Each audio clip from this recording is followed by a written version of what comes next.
Hello SPS Astrology lovers, this is Shankar Pratap Singh and you are watching SPS Astrology। दोस्तों आज बहुत दिनों के बाद पूरा एक हफ्ता ही हो गया है और शादियों के चक्कर में बड़ा बिजी था और रोज़ सोचता था कि चलो कल वीडियो बनाएंगे, परसों वीडियो बनाएंगे, लेकिन इतना ज़्यादा शेड्यूल टाइट था कि वीडियो बनाने का समय ही नहीं मिल पाया। तो इसके लिए बहुत बहुत आप सभी लोगों से माफ़ी चाहूँगा और आज से फिर दोबारा से कंटिन्यू करते हैं। तो आज का जो टॉपिक है हमारा, इसमें मैं आपको बताने वाला हूं कि अगर कोई प्लेनेट अस्त है यानी कंबशन में है, कंबस्ट हो गया है और उसकी अगर दशा चलती है तो आपको बेनिफिट होगा कि बेनिफिट नहीं होगा। क्योंकि अस्त ग्रहों के बारे में हम कई बार बहुत सारी चीज़ें सुनते हैं, जानते हैं, समझते हैं, पढ़ते हैं, लेकिन प्रॉपर तरीके से कई बार पता नहीं चल पाता है कि भाई जो अस्त प्लेनेट हैं उनका रिजल्ट कैसा आएगा। और अगर आपको रिजल्ट को समझना है तो आपको ये भी देखना पड़ेगा कि आपकी एज क्या है, आपकी आयु क्या है, और जो प्लेनेट आपके बर्थ चार्ट में अस्त हुआ है वो कौन से हाउस का लॉर्ड है। किसी भी हाउस का लॉर्ड जब अस्त हो जाता है, अपने कंबशन में चला जाता है, तो उस पर्टिकुलर हाउस से संबंधित चीज़ें हमें नहीं मिल पाती हैं और इनिशियल लाइफ में इसका असर बहुत ज़्यादा होता है। यानी 35 की एज तक आपको उस पर्टिकुलर हाउस के लिए स्ट्रगल करना पड़ता है जिसका लॉर्ड कंबस्ट हो गया है। जैसे फर्स्ट हाउस का लॉर्ड अगर कंबस्ट हो गया है तो शरीर के लिए स्ट्रगल हो सकता है कि आपका शरीर बहुत वीक हो सकता है कि आप जिस पहचान के लिए कोशिश कर रहे हैं, जिस नाम के लिए कोशिश कर रहे हैं, वो नाम ही आपके पास ना हो। सेकंड हाउस का लॉर्ड अगर अस्त हो जाता है तो फैमिली वैल्यू, वेल्थ, सेविंग्स, इन सब चीज़ों का लॉस करवाता है। थर्ड हाउस का लॉर्ड अगर अस्त हो जाता है तो मोस्टली ये देखा गया है कि आदमी के अंदर कोई स्किल नहीं होता है। तो जब आपके अंदर कोई स्किल ही नहीं होगा तो आप क्या करोगे। फोर्थ हाउस का लॉर्ड अगर अस्त हो जाता है तो पेरेंटल लॉस दिखाता है और कई बार जो जहाँ पर आपका जन्म हुआ है, जो आपका होमलैंड है, वहाँ से सेपरेशन हो जाता है और कई बार कंफर्ट्स की चीज़ें नहीं मिल पाती हैं। फिफ्थ हाउस का लॉर्ड अगर अस्त हो जाता है तो लविंग पार्टनर, क्रिएटिविटी, क्रिएशन और चाइल्ड का लॉस करवाता है, कई बार बच्चे नहीं होते हैं। सिक्स्थ हाउस का लॉर्ड अगर अस्त हो जाता है तो कई बार आपको जो आपके मामा हैं उनका सपोर्ट नहीं मिल पाता है, काम धंधा नहीं हो पाता है और डेली के काम में बहुत सारी परेशानी आती है। सेवन्थ हाउस का लॉर्ड अगर अस्त हो जाता है तो लाइफ पार्टनर, बिजनेस पार्टनर, इन सब चीज़ों के लिए स्ट्रगल होता है, क्योंकि हो सकता है कि आपकी शादी ना हुई हो और कई बार ऐसा भी होता है कि कोई आपके साथ पार्टनरशिप ना करे। एट्थ हाउस का लॉर्ड अगर अस्त हो जाता है तो किसी भी पर्सन के लिए उसकी आयु के लिए ठीक नहीं है और इनहेरिटेड प्रॉपर्टी का लॉस करवाता है। नाइन्थ हाउस का लॉर्ड अगर अस्त हो जाता है तो आपके फादर, आपके गुरु, आपके भगवान, इन सब चीज़ों का सपोर्ट आपको नहीं मिल पाता है। कई बार जो आपकी हायर एजुकेशन है उसका भी लॉस होता है। टेंथ हाउस आपका करियर हाउस है, यानी टेंथ हाउस का लॉर्ड अगर अस्त हो गया है तो सम्मान, पब्लिक विजिबिलिटी और आपका काम धंधा, आपका करियर, ये सारी चीज़ें बिगड़ जाती हैं। 11th हाउस का संबंध आपकी इनकम से है, फ्रेंड सर्कल से है, ज़्यादा अच्छे दोस्त नहीं होते हैं और दोस्त अगर होते हैं तो ज़्यादा सपोर्टिव नहीं होते हैं। 12th हाउस का लॉर्ड अगर अस्त हो जाता है तो ये फॉरेन सेटलमेंट के लिए ठीक नहीं है। दूसरा, ये आपकी नींद को भी खराब करता है, बिकॉज 12th हाउस का संबंध हमारी नींद से है। तो हमारे बर्थ चार्ट में जो भी प्लेनेट अस्त हो रहा है वो जिस पर्टिकुलर हाउस का लॉर्ड है उस पर्टिकुलर हाउस से संबंधित चीज़ों का स्ट्रगल करवाता है। लेकिन जब ऐसे ग्रह की दशा चलती है, जैसे मान लेते हैं कि आपका मून कंबस्ट हो गया है, आपका वीनस कंबस्ट हो गया है, आपका जुपिटर कंबस्ट हो गया है, आपका मार्स कंबस्ट हो गया है, राहु और केतु कभी कंबस्ट नहीं होते हैं और सन भी कभी कंबस्ट नहीं होता है।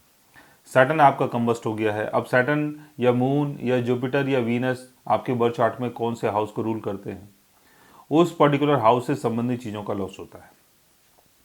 इसकी रेमेडी मैं आपको बताऊंगा, लेकिन इसकी जब दशा चलती है तब क्या होता है। देखिए, दशा के लिए आपको पहले यह समझना है कि आप किस एज से ट्रैवल कर रहे हैं, यानी आपकी एज क्या है, आपकी आयु क्या है। अगर आपकी एज 16, 17 या 4, 5 या 30 के आसपास है तो आपको स्ट्रगल करना पड़ सकता है। लेकिन आप 35 को अगर क्रॉस कर जाते हैं तो 35 की एज के बाद धीरे धीरे करके आपको उस पर्टिकुलर हाउस से संबंधित चीज़ों का गेन होना शुरू हो जाता है। क्योंकि कंबशन का मतलब ये हुआ कि अगर कोई प्लेनेट आपके बर्थ चार्ट में कंबस्ट है तो इसका मतलब ये हुआ कि कोई पास्ट लाइफ, कोई ऐसी चीज पेंडिंग है आपके साथ जो आपको कंप्लीट करनी है। सेकंड हाउस का लॉर्ड कंबस्ट है तो फैमिली वैल्यू, वेल्थ और सेविंग्स के लिए आपको स्ट्रगल करना है, यानी आपको ये चीज बनानी है। 10th हाउस का लॉर्ड अगर कंबस्ट है तो अपने काम को, अपने नाम को, अपनी पब्लिक विजिबिलिटी को आपको बनाना है। 11th हाउस का लॉर्ड अगर कंबस्ट है तो अपनी इनकम के लिए आपको खुद ही एफर्ट्स लगाने हैं। फर्स्ट हाउस का लॉर्ड अगर कंबस्ट है तो अपने पहचान के लिए, अपने नाम के लिए, अपनी हेल्थ के लिए, अपनी वाइटलिटी के लिए आपको खुद ही मेहनत करनी है। तो आपके बर्थ चार्ट में किसी भी पर्टिकुलर हाउस का लॉर्ड अगर कंबस्ट होता है तो इसका संबंध आपके पास्ट लाइफ से जुड़ जाता है, यानी वो चीज़ आपको कंप्लीट करनी है और जब वो आप कंप्लीट करते हैं, मेहनत करते हैं तो आपको उसका बेनिफिट मिलना शुरू हो जाता है। तो अगर आपकी एज 40 को क्रॉस कर चुकी है, 45, 46, 47, 50 या 50 के ऊपर है तो कंबशन से डरने की कोई ज़रूरत नहीं है और आपको बेनिफिट मिलेगा। अगर उस पर्टिकुलर हाउस के लॉर्ड की दशा चल रही है और वो आपके बर्थ चार्ट में कंबस्ट है तो उसका बेनिफिट आपको ओल्डर एज में मिलता है। लेकिन अर्ली एज में स्ट्रगल करना पड़ता है क्योंकि आपको ही वो चीज़ कंप्लीट करनी है। कोई हाउस, कोई घर, कोई खाना खाली है और आपको टास्क दिया गया है कि भाई ये देखो, ये खाना आपका खाली है, आपको इसके लिए मेहनत करनी है, तो आपको उसके लिए मेहनत करनी है और उस खाने को फिल करना है। तो ये आपका टास्क हुआ। आपके बर्थ चार्ट में दशा चल रही है और दशा, जैसे मैंने बताया कि अगर आपकी एज कम है तो आपको स्ट्रगल करना पड़ेगा क्योंकि उस पर्टिकुलर हाउस से संबंधित चीज़ों का बेनिफिट नहीं होगा। अगर आपकी एज ज़्यादा है, आप 35 को क्रॉस कर चुके हैं तो आपको धीरे धीरे करके बेनिफिट होना शुरू हो जाएगा और जैसे जैसे आपकी एज बढ़ेगी वैसे वैसे आपको बेनिफिट होना शुरू हो जाएगा। अब इसके साथ साथ आपको एक दो चीज़ें और भी देखनी है। आपको ये भी देखना है कि जो कंबस्ट प्लेनेट है वो किसी मैलेफिक प्लेनेट के साथ तो नहीं बैठा हुआ है या कोई मैलेफिक प्लेनेट उसको देख तो नहीं रहा है। ये सारी चीज़ें भी देखनी बहुत ज़रूरी है क्योंकि अगर कोई मैलेफिक प्लेनेट उसको देख रहा है तो उस मैलेफिक प्लेनेट का असर भी उस कंबस्ट प्लेनेट के ऊपर रहेगा। जैसे केतु और शनि अगर किसी कंबस्ट प्लेनेट के साथ बैठ जाते हैं तो उसको और ज़्यादा वीक कर देते हैं, तो यहाँ आपका स्ट्रगल और ज़्यादा बढ़ जाता है। या केतु या शनि या राहु का एस्पेक्ट अगर उसके ऊपर पड़ रहा है तो भी आपको ज़्यादा स्ट्रगल करना पड़ सकता है। उसके लिए आप इनकी अलग से रेमेडी करें, राहु शनि केतु की रेमेडी करें और जो प्लेनेट कंबस्ट हो गया है उसका आप जेमस्टोन पहन सकते हैं। लेकिन जेमस्टोन पहनने के लिए आपको पहले ये देखना है कि वो जेमस्टोन आपको सूट करेगा कि नहीं करेगा।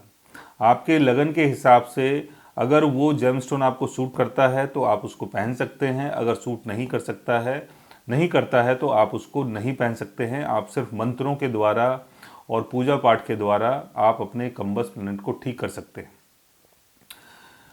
और भी बहुत सारी रेमेडीज़ होती हैं कंबस्ट प्लेनेट को लेके कि आपका जो कंबस्ट प्लेनेट है वो मून है या आपका सैटर्न है या जुपिटर है, उनकी अलग अलग रेमेडीज़ होती हैं। लेकिन बहुत इजी तरीका है कि आप उनका जेमस्टोन पहने, मंत्रों का जाप करें, इससे आपको बेनिफिट जरूर मिलेगा। सो गाइज, आज मैंने आपको बताया कि अगर हमारे बर्थ चार्ट में कोई प्लेनेट अपने कंबशन में है यानी अस्त है और उसकी दशा चल रही है तो हमें बेनिफिट होगा कि नहीं होगा, कब होगा, कैसे होगा। अगर आप भी जानना चाहते हैं अपने कंबस्ट प्लेनेट के बारे में तो उसके लिए आप हमारे चैनल को सब्सक्राइब कर सकते हैं। और अगर आप हमसे बात करना चाहें, कंसल्ट करना चाहें, पर्सनली हमसे मिलना चाहें तो आप हमारी वेबसाइट के थ्रू, हमारे ऐप के थ्रू हमसे मिल भी सकते हैं, बात भी कर सकते हैं और गाइज आप हमसे कंसल्ट भी कर सकते हैं। और एक बात और मैं आपको बताता हूँ, बहुत ही सिंपल है कि हमारा जो ऐप है, आप अपने एंड्रॉयड फ़ोन में SPS एस्ट्रोलॉजी डालें और उसमें आप हमारे ऐप को इंस्टॉल कर सकते हैं और इसके लिए आपको कुछ भी फ़ीस नहीं देनी है, कोई चार्जेस नहीं है, फ्री में इंस्टॉल हो जाएगा। लेकिन एंड्रॉयड के अलावा कोई दूसरे जो फ़ोन होते हैं जैसे एप्पल का फ़ोन है, वहाँ पर ये ऐप काम नहीं करता है। लेकिन आप ऑनलाइन कर सकते हैं, वेबसाइट के थ्रू कर सकते हैं, shankarpratapsingh.com डाल के वेबसाइट के थ्रू भी आप कंसल्टेशन बुक कर सकते हैं। सो गाइज आज मैंने आपको बताया कम्बस प्लैनेट के बारे में। अगर आप भी जानना चाहते हैं अपने बारे में तो उसके लिए आप हमारे चैनल को सब्सक्राइब कर सकते हैं। और अगर आप हमसे बात करना चाहें, कंसल्ट करना चाहें, पर्सनली हमसे मिलना चाहें तो आप हमारी वेबसाइट के थ्रू, हमारे ऐप के थ्रू हमसे मिल भी सकते हैं, बात भी कर सकते हैं और गाइज आप हमसे कंसल्ट भी कर सकते हैं। So guys take care, love you all and good bye.